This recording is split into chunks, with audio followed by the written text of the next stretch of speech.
So welcome to the neutral state and the pelvic bowl. So focus in on this big bone, the pelvis, that works in conjunction with the hips, but we are going to focus specifically on the pelvis itself. I'll focus on some hip movement in another video.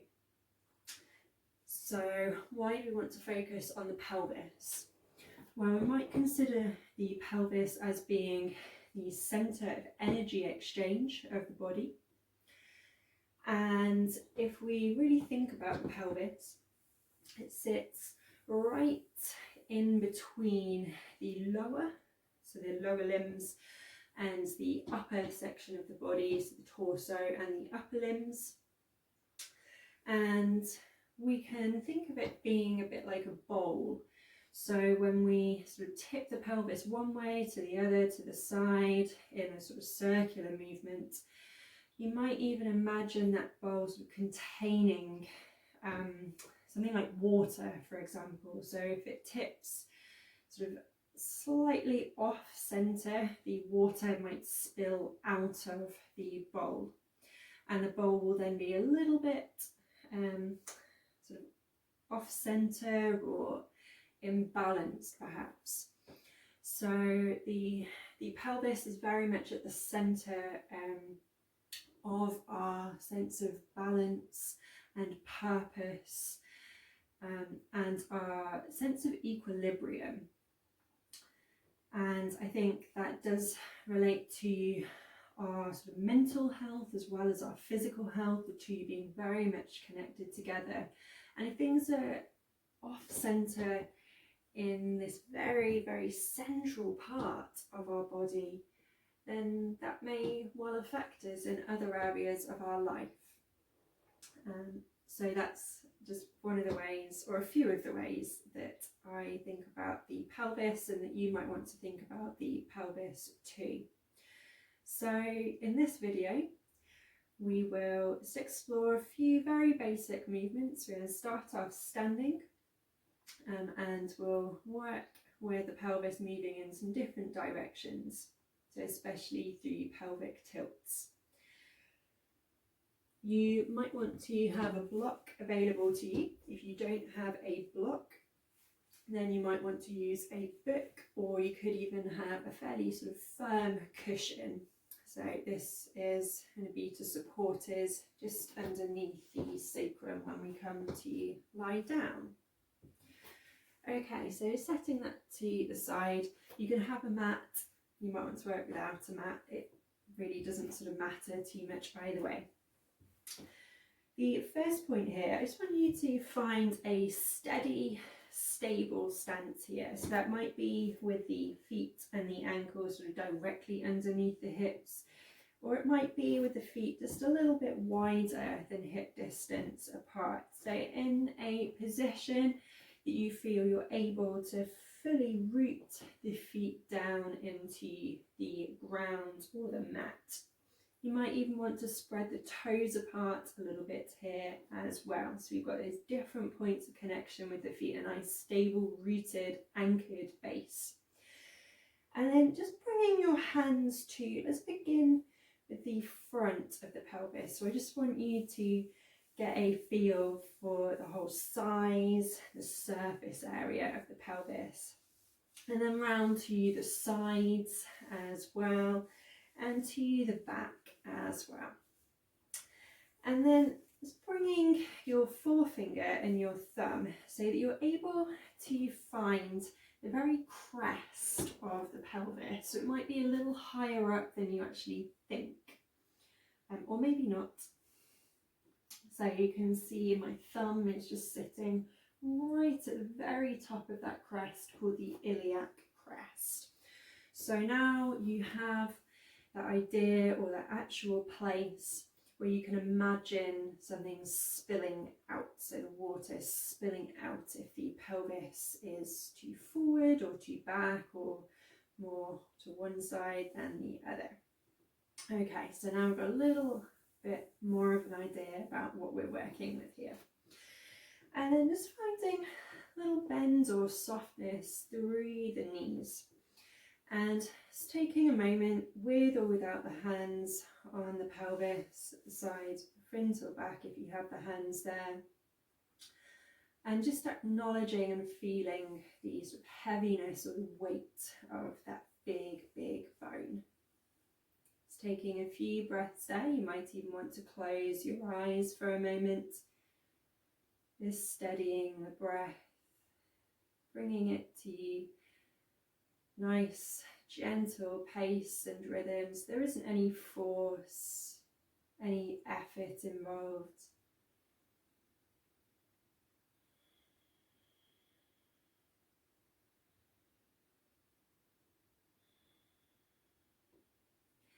And then beginning to tip the pelvis forward and back or through anterior and posterior tilt.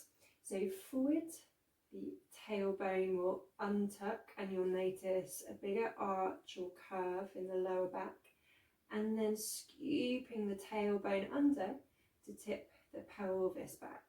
So you can imagine water tipping out the back there and then spilling out through the front. Just finding that motion a few more times, keeping the knees nice and bent here. Again, you can use the hands just for that feedback, feeling the pelvis move in space. And just notice what else happens through the torso. Do the ribs begin to pop out as you tip forwards? And as the spine rounds a little more as you tip back, what happens through the rest of the torso? And can you keep the rest of the torso fairly steady? So it really is the pelvis moving. And then it's bringing the pelvis to a position just in between the two. So imagine the tailbone lengthening down towards the ground. So a sense of energy drawing downwards, right from the tailbone. And then this time, I'll just turn back towards the camera. And find a little movement, sort of tick-tock movement from side to side. So again, if you want to have the hands there for feedback, you have that option, or you can just leave the hands just resting down at the sides, encouraging the shoulders to draw or stack right over the pelvis. And keeping the breath nice and steady.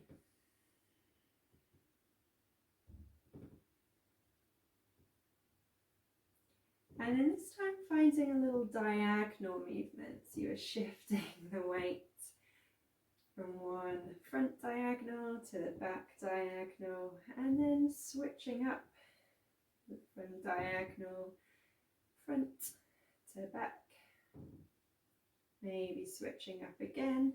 So you're shifting the weight through the feet as well. And then back to that second diagonal. And then again, really keeping this nice steady, firm base with the knees soft.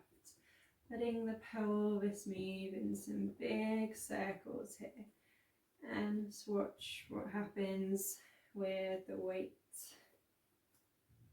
So you're moving, redistributing the weight through different areas of the feet, and then in reverse. And gradually you can let that movement build up, so you're really making some big circles. And we'll do something similar in a seated position in a moment.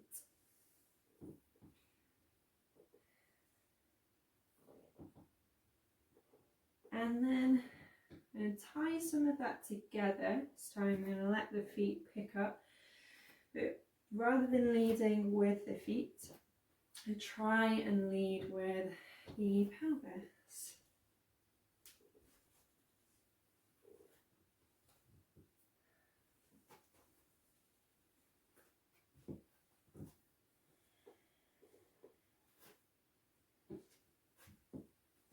this is often what dancers do. They practice different shifts of weight, really leading from the pelvis. Just feeling the pelvis move in space. A little like a kind of thrusting movement sometimes.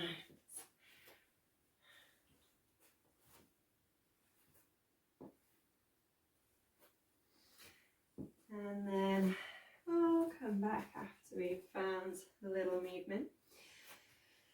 So I'll have the feet about hip distance apart or a little wider. Nice bend through the knees, taking a breath in. And using your exhale, letting the chin draw in towards the chest. The crown of the head beginning to droop down, the shoulders and the arms drawing down as well. Keep that bend through the knees, rolling down, and then as the fingertips and hands draw to the ground, stepping one leg and then the other back. And we'll come to a seated stance for a moment. So I would suggest crossing the legs here, but we don't need to worry about having the knees right down to the ground. It can be a fairly sort of loose cross. The fingertips can come out to the sides here, and a little bit like in standing, I'm going to start to circle. So we'll begin with the sitting bones, so those bones right at the very, very base, staying connected with the ground. And then letting those bones begin to lift up, so the whole of the body, the pelvis is rocking round, so we're tipping the bowl. And then making that movement smaller again until the sitting bones begin to reconnect with the mat or the ground. And then we'll reverse the direction. Don't worry about which way you started. And again, letting the sit bones lift up, so we're really tipping everything, swishing all of that water around. And then drawing back.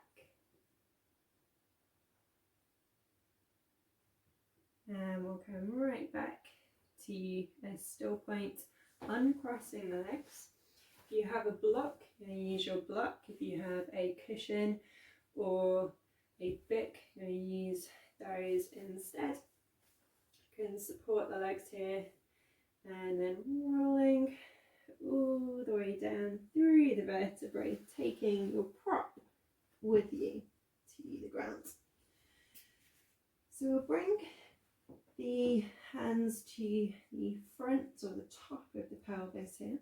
So you've still got a arch, a gentle arch through the lower back, so we're not popping the ribs up here. So we're in as neutral a stance as possible with the pelvis. Bringing the hands, so the middle fingers meet, and then finding that rocking or tipping motion. So that tucking and untucking of the tailbone. Again, just keeping the breath nice and easy here.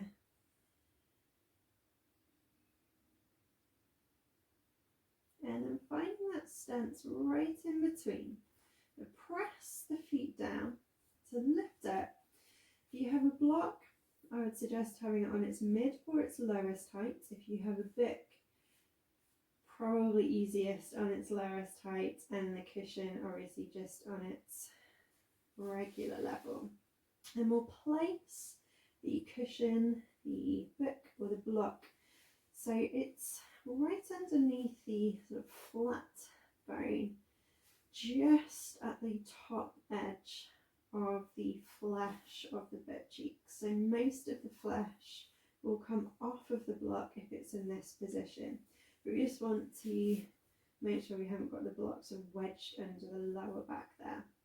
And then we'll bring the hands. So we're creating sort of two mittens here and taking the fingertips to the hip creases. So that's the part just where the thigh and the hip meet. So the fingertips can press in there. We've got the block or the cushion or the book supporting the sacrum and the pelvis, and we'll lift the right thigh, so the knee draws up over the hip, the foot can be flexed or sort of in between so it stays active, and then layering back down, repeating with the left leg, again foot flexed or in between, and then drawing down, repeating from side to side so the pelvis stays in neutral as the hip flexes, so the muscles that help to bend or flex the hip, pulling the thigh in, and do the work. So taking the pelvis sort of out of the equation here. And just notice if the pelvis does want to tip or pull either way. Encouraging it to stay rooted down. If you need to take this action even more slowly, then feel free to. Now there's plenty more to share regarding the pelvis, but this will be our last movement for now. So we'll lower the left leg down, rooting the feet into the ground, and I'm going to bring the hands this time to make two fists, bringing them just to the front of the hips, pressing up, activating the glutes there. So all of these big hip muscles. And then we'll take the block, the cushion, or the book out of the way, and then steadily lowering all the way down through the vertebrae. And just taking a few moments here to check in with your breath. You can always pause the video for a moment.